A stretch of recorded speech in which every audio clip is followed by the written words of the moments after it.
Magandang hapon na naman. Isa na namang magandang hapon sa inyo mga ginigiliw naming taga-sunod, taga-support at follower dito pa rin sa TikTok, sa YouTube, sa MCOPS TV Channel 3. We are live. Live po tayo. Recording live sa MCOPS TV Channel 3 on YouTube channel. Ito pa rin ang inyong hari ng basher sa social media, ang lalaking hinugot sa Bradong Casillas, DJ Renzi on MCOPS Radio 83.3, and live po tayo sa MCOPS TV Channel 3. Sa nakaraan nating video kanina o nung nakaraang video na episode natin dito pa rin sa Request Express, kung saan nabalita dito sina Dominic Roque at Bea Alonso ang di umano'y paghiwalay nila. Bibigyan natin ng linaw at tuldok ang mga nasabing issue na namamagitan sa dalawa. Bagamat ang kanilang paghiwalay ay walang kinalaman kung sino man ang nagmamay-ari ng condo unit na sinasabi sa nasabing video. Di umano kung natapos mo ba ang video, dun ka mag-comment ng iyong mga salaysay. Bagamat hindi namin tinukoy ang iyong pangalan mo, tandaan mo hindi namin binanggit ang iyong pangalan. Di umano na nagmamay-ari ng nasabing condominium unit na tinitirhaan ng batikang aktor na si Dominic Roque. Bibigyan natin ng linaw at bibigyan din natin ng pagkakataon na ibigay ang kanilang mga pahayag sa mga susunod na video. Dito nyo lamang po mapapakinggan at mapapanood ang kanilang mga saloobin, ang kanilang mga inaing at ang kanilang damdamin upang kanilang maibigay ang kanilang mga side sa mga nasabing video. Bukas ang MCOPS TV Channel 3 and YouTube channel at MCOPS Radio 83.3 para sa inyong mga suggestion, comment at sa inyong mga panira at mapaminsalang pananalita at pagsasabi kung tinukoy ba namin ang inyong pangalan sa ating palatuntunan.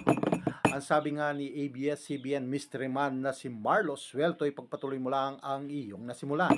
Bagamat sa mga nakaraang episode natin ay binanggit natin ang paghihiwalay di umano ni Bea Alonso at ni Dominic Roque. Bagamat sinabi ni ABS-CBN Marlo Suelto, DJ Renzi, ikaw ang hari ng basher, pwede ka nilang ibas sa mga nailabas mo na. Ang aking nailabas ko pa ay paninindigan ko. Ikaw ang nakakalam dyan, Dominic Roque, sa mga lumabas na mga pahayag sa mga iba't ibang platform at iba't ibang mga social media. Kasama na dyan sa inyong mga vlog ng di umano ay ang inyong pinasasaringan ay si OG Diaz. Kasama na din dyan ang inyong sinasabihan na si Boy Abunda. Bagamat dito ang hari ng basher, ang lalaking hinugot sa Bradong Casillas na si DJ Renzi, ay bibigyan kong pangalan kung sino ang mayor na nagmamay-ari ng iyong condo unit. Yan, patotohanan ko yan. Alam mo yan, Sir Marlo Suelto ng ABS-CBN The Mystery Man. Okay, ang di umano nagmamay-ari, wala po kaming sinabing karelasyon o kung ano paman sa mga hinayag naming mga video dito sa MCOPS TV Channel 3. Hindi po namin binigyan ng pangalan kung sa Kongreso ka man o sa Senado.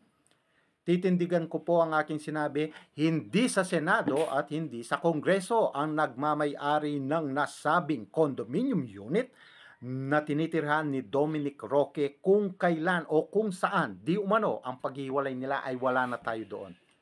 Bagamat si Dominic Roque po, siya po ay ambasador ng gasolinahan na pagmamay-ari ng isang politiko. Bibigyan ko po ng pangalan ng politikong ito, hindi sa Kongreso at hindi sa Senado. Ikaw, Dominic Roque, ang nakakalam nito. Bagamat naging kalaban na ng Tito, Vic and Joey o ng Itbulaga ang mayor ng dapitang ito. Sinasabi ko kung sino ka, mayor. Ikaw si Mayor Bullet Halusos. Ikaw, Mayor Bullet Halusos, ang nagmamay-ari ng condominium unit di umano na pinarerentahan niya dito kay Dominic Roque. Wala tayong binanggit na relasyon o kung ano paman. Kung manager niya to, natural lang na si Dominic Roque ang ambasador ng gasolinahan na pagmamay-ari mismo na si Sir Bullet Halusos. Yan, alam din po yan ni Nanay Lolit Solis na di umano ang manager naman ni Paulo no, ni Paulo Contis po. Mula bata pa po si Paulo Contis, nung nasa ABS-CBN pa po kami, talent manager na po niya si Nanay Lolit Solis at si Mark Heras. Kaya nung magkaroon ng Itbulaga o ang tinatawag nilang, dapat hindi namin sinasabi to guys yung fake bulaga, hindi. Tape bulaga pwede pa.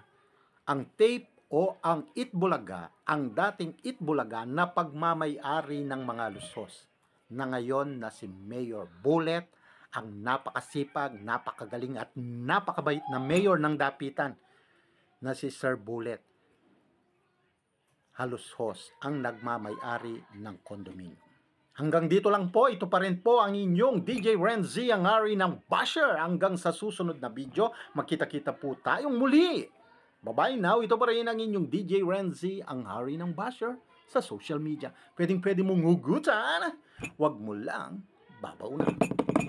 On Corps Radio 83.3, your radio on the airwaves. Bye-bye now. Don't forget to pray on your going bed tonight. Maraming salamat po sa inyong lahat. Sarang Hamida.